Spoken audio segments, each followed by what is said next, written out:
Everyone, it's Sammy from Scrapmaster's Paradise, and this is week number 17 of Project Life. I ended up grabbing this whole stack out of one of the little iris containers, thinking that it was all week 17, so I was laying out my photos, and then I realized it was 17 and 18, so I ended up just making a one-page spread for week number 17. I only had 5 4x6 photos for this, so I'm going to have a little 4x6 title card and then my pictures. So I again used the Collect app on here, and I've already done a tutorial for that.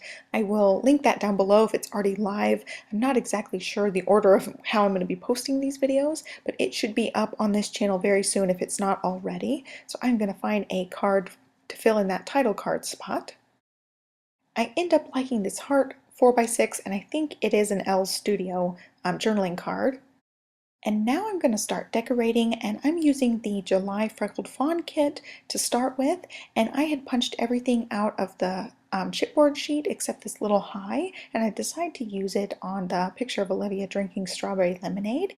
Like with all chipboard, I go ahead and add a little bit of adhesive on the back because over time I find that all of the adhesive backed chipboard will pop off of my layout, so I like to just add a little extra adhesive on there. I also add one of the little chipboard phrases that's also from the July kit. I am going to write out how she says strawberry lemonade, which is Dabbity Lemonade. It's so cute. And so I wrote it out kind of phonetically because I thought it was really cute. And I'm using the labels that came in the July kit.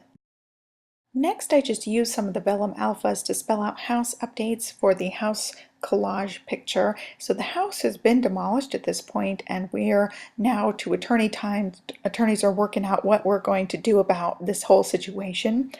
We were building a house, obviously you can see that, but yeah, it's so weird to scrapbook it knowing that the house is demolished. So going back to these weeks has been kind of hard to see, the progress and be super excited about it from week to week. I still wanted to include that in my album, but I'm not including as many of the photos as I used to, so I really narrowed it down to just one 4x6. Whereas on some previous weeks I have full pages dedicated to house updates, and so it's kind of sad going back and seeing these and remembering how excited we were about building our dream home, and then to have it, burned down has been really devastating. So that was one of the reasons why I took some time off of my project life, because I just really couldn't handle dealing with it. And you can see I'm counting with my fingers. I'm trying to put the middle letter in the middle of the part so that I can have it kind of centered, and so I was just kind of like spelling it out with my fingers. So anyway, I'm really bad about this.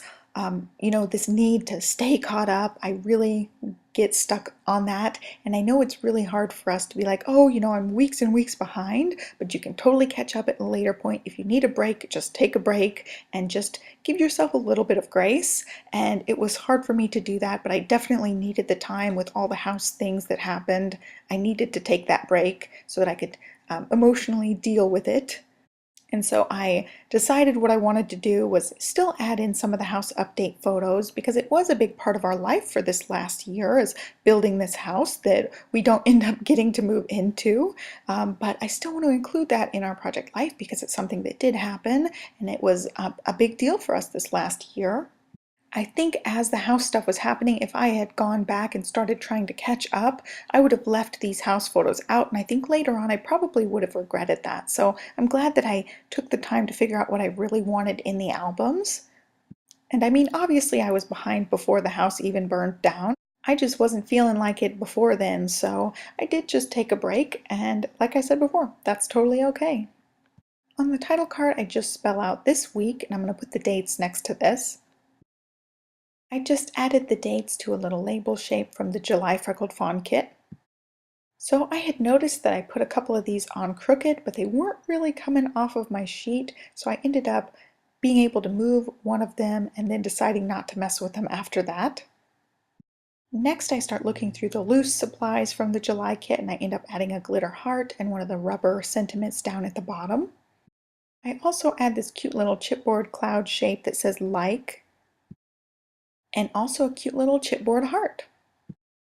The last thing I add is one of the little glitter arrows from the sheet of glitter shapes, and then I call this layout done. So off camera I go ahead and attach everything down to my 12 by 12 piece of cardstock, and I call it done. So I will show it to you here in just a second. I hope you guys enjoyed this video. Give me a thumbs up and be sure to hit that subscribe button, and I will catch you next time. Thanks for watching. Bye.